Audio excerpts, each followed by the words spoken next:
اب اداس پھرتے ہو سردیوں کی شاموں میں، اب اداس پھرتے ہو سردیوں کی شاموں میں، اس طرح تو ہوتا ہے اس طرح کے کاموں میں۔ ناظرین طیبہ کی طرف سے السلام علیکم، کیسے ہیں آپ سب لوگ؟ آج کی اس ویڈیو میں آپ کو سکھاؤں گی کچھ سردیوں کے موسم میں یعنی موسم سرما میں بولے جانے والے انگلش الفاظ اور ان کی اردو ٹرانسلیشن بھی۔ تو چلیے اپنی ویڈیو کرتے ہیں باقاعدہ سے آغاز، اس طرح سے اس کا آغاز۔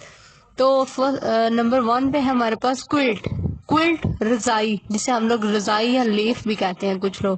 کوئلٹ رضائی اوڑھنے کے لیے، لائک سردی میں ہم لوگ جسے اوڑھ کے سوتے ہیں، یہ کمبل سے تھوڑی زیادہ ہیوی ہوتی ہے لیکن یہ کمبل نہیں ہوتا، اوکے۔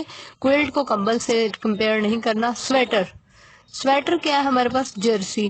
سویٹر انگلش زبان کا لفظ ہے، پنجابی میں بھی ہم لوگ اسے سویٹر کہہ دیتے ہیں۔ یہ دیکھیں، یہ سویٹر اوپن بھی ہو سکتے ہیں، کلوز بھی ہو سکتے ہیں، اسٹائلش بھی اور سمپل بھی۔ Sweater means jersey. Cold, cold مین ٹھنڈ، جسے ہم لوگ کہتے ہیں نا کہ بہت زیادہ کولڈنس تھی، کہ بہت زیادہ ٹھنڈ تھی، اور ہم ایسے فیشل ایکسپریشن بناتے ہیں، تو کولڈ ٹھنڈ۔ نیکسٹ ہے ہمارے پاس گلوز۔ گلوز دستانے۔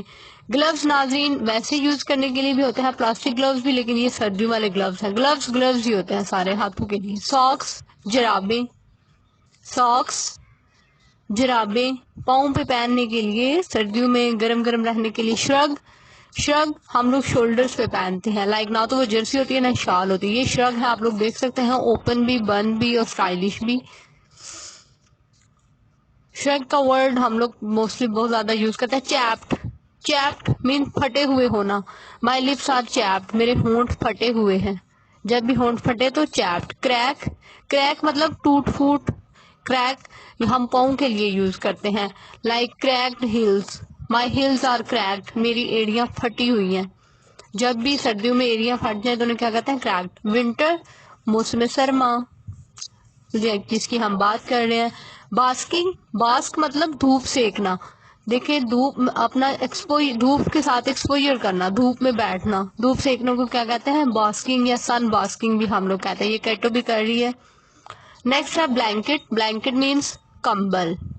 اس کے ساتھ ہی طیبہ کو دیجیے اجازت، انشاءاللہ ایک نئی ویڈیو میں دوبارہ ملاقات ہوگی، تب تک کے لیے اللہ حافظ۔